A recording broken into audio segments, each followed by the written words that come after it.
받아야 될 정당이기 때문에 폐업 처분 직전에 뭐합니까? 다 내다 놓고 팔지 않습니까? 창고 대방출. 나름 재미는 있을 것 같아요. 참 어떻게 저런 당에서 후보를 만들어내는가.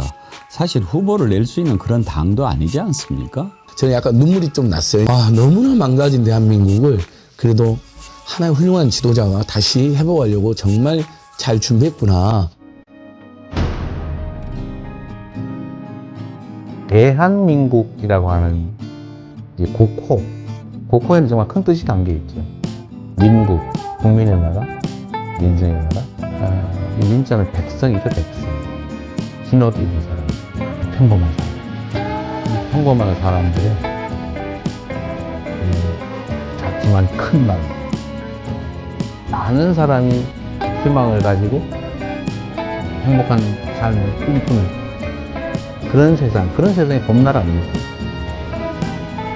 진짜 대한민국을 만들고 싶습니다. 그냥 이름만 있는 대한민국이 아니라 진짜 그 대한민국을 대한국민이 만들어가는 그 대한국민의 훌륭한 도구, 최고의 도구 이재명이 되고 싶습니다. 비완맘님, 벚꽃은 피었는데 웃을 일은 없고 속만 탑니다. 영식님 능력 한번 발휘해줘요. 찰수로 한번 웃고 갑시다. 이재명을 이길 자 바로 저 안철수입니다. 아, 손가락이 어디 갔지?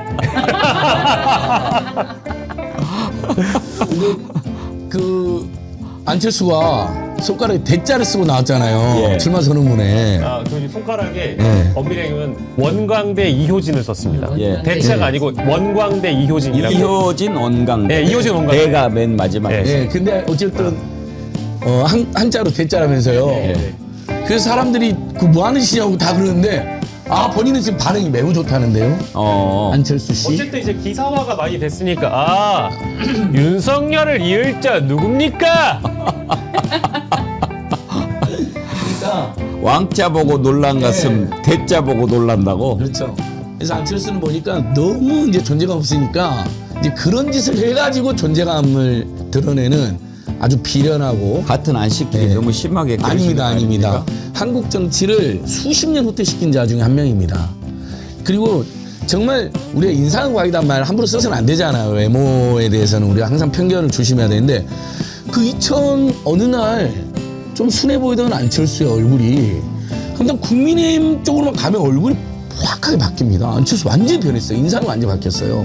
이건 대부분의 공통 평가더라고요. 굉장히 독선적이고 막 이제 말 함부로 하는 것으로 뜨는 존재돼 버렸어요. 왜 지가 이재명 사퇴를 요구합니까? 정계은퇴. 정권퇴를 요구합니까? 지금 사실 이번 대선은 이재명 대 반이재명 싸움인 거죠. 뭐 다른 그나저나 국민의힘은 지금 뭐 13명 얘기 나오고 막 그러던데 18년까지 18명 인물이 그렇게 많은 줄 몰랐어요. 그 당에. 폐업 처분 박앤셀입니다. 네, 네. 지금 문 닫아야 될 정당이기 때문에 폐업 처분 직전에 뭐합니까? 다 내다 놓고 팔지 않습니까?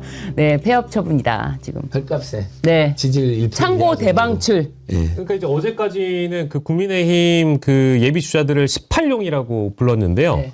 이 중에 일단 원희룡이 드랍을 했으니까 빠졌잖아요. 예. 그리고 김태흠도 빠졌습니다. 누구요? 그럼 김태흠 충남도지사도 거기도 뭐 출마를 한다고 그랬어요?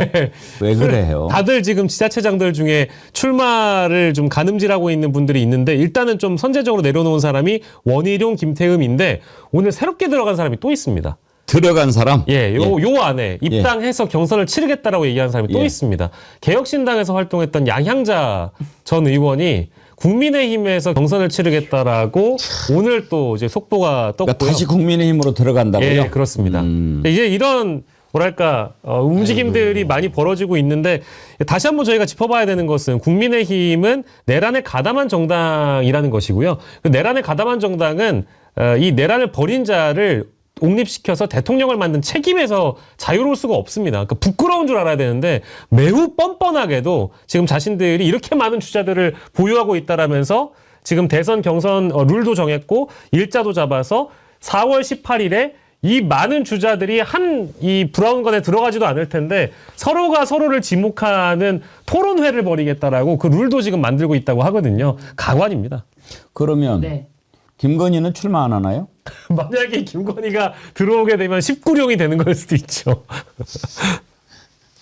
한덕수 카드가 무산되면 김건희가 자기가 직접 나오려고 할 수도 있겠죠.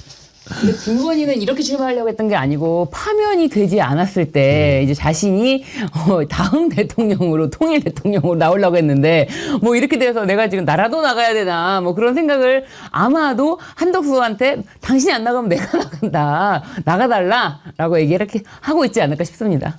몇 가지 변수 중에 하나로 사실은 김문수 장관이 노동부 장관을 내려놓고 외부에서 무소속 출마를 한 다음에 국민의힘에서 이제 주자가 좁혀지면 그 주자와 단일화를 하는 것을 맨 처음에는 설계를 해놨다라는 얘기가 있습니다만 어쨌든 한덕수 권한대행이 탄핵 심판에서 돌아오면서 이 계획 자체가 좀 변경이 된 것 같아요. 그래서 지금은 한덕수가 외부에서 뛰고 국민의힘에서 후보가 정리되는 순간 단일화를 한다라는 전략으로 좀 바뀌어갔다. 좀 플랜 B로 지금 향하고 있다라는 그런 얘기도 들리고요. 지금 또 하나의 무소속 후보가 사실은 또 대선 주자 출마 선언을 했습니다. 어제 아무도 관심이 없으시겠습니다만 황교안 전 총리도 그래요? 이미 무소속 주자로 대선 출마 선언을 한 상황입니다. 국민의힘이 아니고요? 국민의힘이 아닙니다. 탈당했습니다. 예. 본인은 국민의힘을 탈당해서 국민의힘 안에서는 아마 컷오프 될 게 분명하니까 아마 이제 꼼수를 또 쓴 거죠. 세 분께서는 국민의힘에서 누가 1등 할 것 같습니까? 안진걸 소장님 전망은 어떠세요? 지금으로서는 김문수가 유력하다고 김문수가 봐야죠. 유력해요? 왜냐하면 정광훈, 손윤보 이 일당들이 예. 가장 선호하는 사람이 김문수로 지금 알려지고 있거든요. 근데 국민의힘 당원들이 상당히 국어화돼 버렸습니다. 그리고 국민의힘 만약에 당원 50% 뭐 여론조 50% 하는데 그럼 그 국민의힘을 지지하는 비당원 국민들도 상당히 국어화됐습니다. 지금 탄핵 심판이 잘못됐다고 생각하는 분들이 23% 오늘 한국갤럽조사 나왔거든요. 그 사람들이 주로 국민의힘의 주축이 되어 있기 때문에 탄핵에 대해서 유일하게 사과를 거부한 김문수한테 힘이 실 가능성이 있죠. 다만 본선에서 경쟁력이 딸릴 것이다. 이제면 도저히 안 될 거라는 국민의 완파의 평가가 이제 부담이 되겠지만 이 자들이 뭐 합리적인 평가를 합니까? 그냥 아버지 밀어붙이는 국적 분이에요. 일본이어도 출마할 수 있습니까? 본인 국적. 본인 국적이면 뭐 상관없어요. 본인 국적이. 본인은 한국입니까? 본인은 한국이지 않을까요? 김구 선생님 국적을 중국이라고 조작하는 자인데 이런 자들은 네. 민족의 이름으로 우리가 심판해야죠. 아니 그리고 무엇보다 지금 말씀하신 것처럼 국힘당 지지하는 세력들이 다 구화됐잖아요. 그리고 지금 다 말씀드려도 고만고만하고 김문수는 갸웃갸웃하기 때문에 오죽하면 윤석열이 점지한 사람이 후보가 될 것이다라고 하겠어요. 누구를 점지할 것 같습니까? 그러니까 지금 한덕수를 지금 밀고 있는 거는 맞는 것 같아요. 뭐 10명 정도 얘기를 하던데 네. 그래서 그러면 신유진 변호사님은 한덕수가 유력하다고 보십니까? 지금 이 상황으로 이완규를 지명한 이 기세로 본다면은 한덕수가 대선 후보에 나오면은 윤석열은 한덕수를 밀 것이고 그렇게 되면 한덕수가 대선 후보가 되지 않을까. 나경원이는 관저 갔다 와서 자기를 낙점했다고 찌라시를 돌렸다는 의혹이 있던데요. 나경원은 출마 선언 안 했죠? 안 했는데 곧 하지 않을까. 찌라시가 예. 윤석열 만나고 왔잖아요. 예. 그다음에 여의도의 찌라시가 윤석열이 나경원을 낙점했다. 엄청 돌렸어요. 그랬더니 윤석열이 낙점한 후보가 되면 좋겠는데. 그렇죠. 그러면 어마어마한 심판을 받겠죠. 그때 또 찐윤들이 아니다. 나경원은 절대 낙점할 리가 없다라는 또 찌라시 박영식 돌리고. 에디터님의 날카로운 분석을 한번 들어볼게요. 와, 이게 참 어려운 그 질문이신데요. 이건 어쨌든 국민의힘 대선 경선에 윤석열의 입김이 어느 정도 작용하느냐에 이제 가장 큰 포인트가 있지 않겠습니까? 다시 말을 바꾸면 한덕수 출마 여부가 이게 달려 있는 것이고 실제 국민의힘에 입당하는지 안 하는지도 우리가 좀 봐야 돼서 그 변수가 있지만 저는 한덕수가 입당해서 경선을 치른다라는 가정하에 가장 강력한 후보로 좁혀질 후보는 아무래도 한덕수 권한대행이 되지 않을까라는 생각이 들고요. 만약에 그렇지 않는다라고 하면 어쨌든 1차는 100% 국민 참여 경선으로 치른다고 하고요. 이제 4명의 후보를 좁혀서 50대 50으로 바꾼다고 하니까 어쨌든 여론이 역선택 방지 조항이 들어가서 여론이 들어간다라고 하면 글쎄요. 이제 이런 상황에서는 결국 친윤의 입김을 가장 많이 받고 있는 주자들끼리의 격돌이 되지 않을까. 그래서 제일 관심이 가는 것은 1등도 관심이지만 원래 간당간당하게 4등 안에 누가 들어가는지가 제일 중요하지 않겠습니까? 오세훈 후보나 안철수, 유승민 후보가 가장 한덕수 후보 때문에 피해를 볼 주자가 되지 않을까라고 예상을 해보겠습니다. 예. 참 국민의힘 그 후보 선출 과정을 지켜보는 것도 나름 재미는 있을 것 같아요. 참 어떻게 저런 당에서 후보를 만들어내는가. 사실 후보를 낼 수 있는 그런 당도 아니지 않습니까? 하여튼 뭐 이번 과정에서 스르르르 자폭하고 자멸할 수도 있지 않겠나 그런 생각이 듭니다만은 오늘 당도 예. 보면 자기들 귀책 사유로 선거를 하면 후보를 안 내게 되어 있습니다. 그래서 김웅 전 의원이 후보를 내면 안 된다라고 사자호를 뿜지 않았습니까?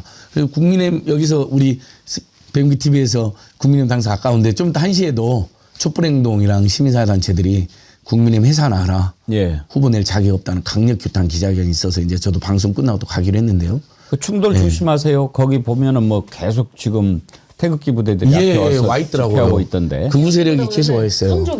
성조기 부대라고 해야 돼요. 네. 성조기가 없으면 그들의 정체성을 알 수가 없습니다. 어. 그들도 태극기만 들고 있으면 못 알아봐요. 성조기를 딱 꺼내 들어야 우리 편이구나 이렇게 생각을 하거든요. 근데 거기는 국민의힘 당사 앞에도 성조기가 휘날리고 있습니다. 이제 대표직을 내려놓고 대선 출마 언제 할까 했는데 오늘 했어요.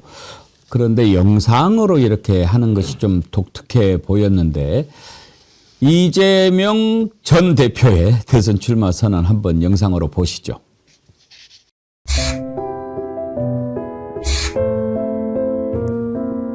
먹고 사는 문제가 가장 중요하다. 이거는 사실은 매우 기능적이고 물질적인 거예요. 고통스럽게 살지 않게 해줘야 한다. 잘 산다라고 하는 건 좀 달라요. 잘사니즘이라고 하면 좀 더 가치지향적이고 좀 정신적이고 고통 없는 삶을 넘어선 더 행복한 삶을 살 수 있는 세상을 만들자. 그런 거라고 봐주시면 되겠어요. 제 장소는 어디죠? 장소는 저도 뭐 아주 예. 평범한 집처럼 네. 보이는데 캠프는 여의도의 용산 빌딩이라고 예. 알려져 있던데요. 지금 어딜까요? 근데 참 편안하게 설득력 있게 잘 찍으셨네요. 그리고 인상도 참 그동안 너무 받은 그래요. 고통과 탄압에 비하면 조금 더 그래도 윤석열 내란수계 파면이 확정된다면은 조금 더 마음도 평화로워 보여갖고 보기가 참 좋더라고요. 이번에 그 영상이 크게 네 부분인데 방금 얘기했던 잘사니즘 그리고 생명과 안전 K 이니셔티브 그리고 맨 마지막이 진짜 대한민국인데 저는 이 진짜 대한민국 부분이 참 마음에 들어요. 제가 요즘에 우리가 어떤 것을 가지고 가야 되느냐 할 때 진짜 얘기를 많이 하지 않았습니까? 이 영상 만든 분이 정어리언이 아닌가 그렇게 싶은데 한번 쭉 한번 볼까요?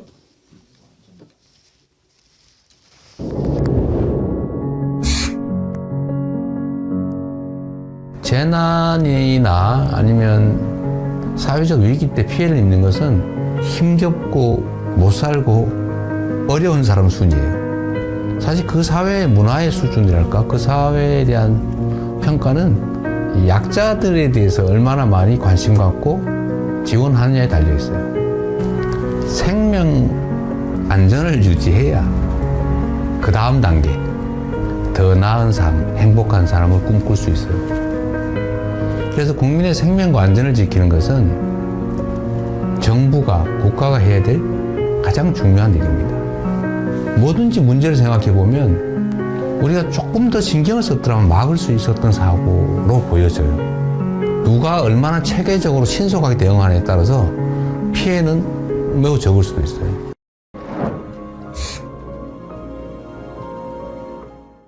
김구 선생이 정말 우리가 먹고 사는 것조차 해결하지 못하던 그 시대에 우리가 꿈꾸는 나라는 문화가 강한 나라다.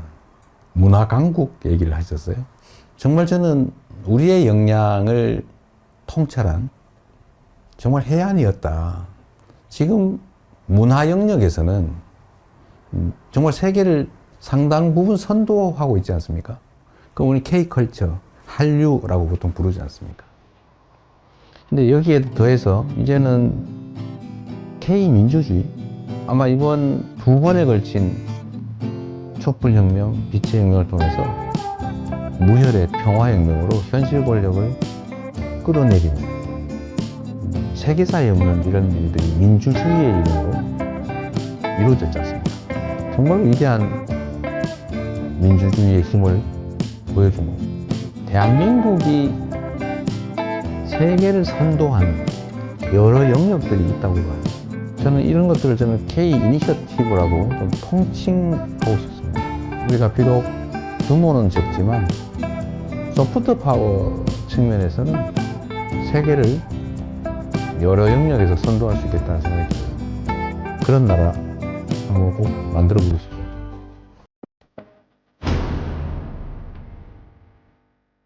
대한민국이라고 하는 이 국호에는 정말 큰 뜻이 담겨 있죠. 민국, 국민의 나라, 민중의 나라. 이 민자는 백성이죠, 백성. 신업 있는 사람들, 평범한 사람. 이 평범한 사람들의 나라. 그리고 작지만 큰 나라. 많은 사람이 희망을 가지고 행복한 삶을 꿈꾸는 그런 세상이 봄나라 아니겠어요? 진짜 대한민국을 만들고 싶습니다. 그냥 이름만 있는 대한민국이 아니라 진짜 대한민국. 그리고 그 대한민국은 대한국민이 만들어가는 거죠. 그 대한국민의 훌륭한 도구, 최고의 도구, 이재명이 되고 싶습니다. 잘 만들었는데요.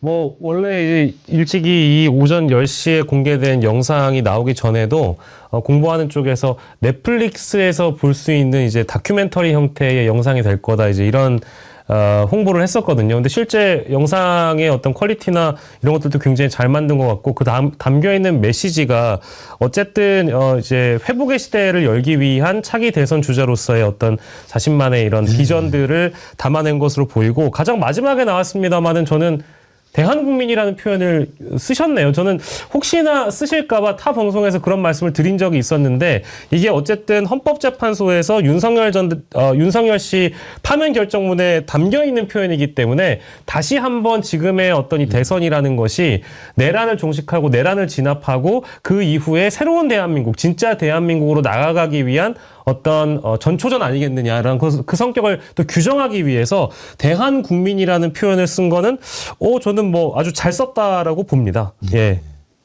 원래 그 임시정부에서도 우리가 대한제국이 아니라 대한민국을 선포했잖아요. 1919년도에.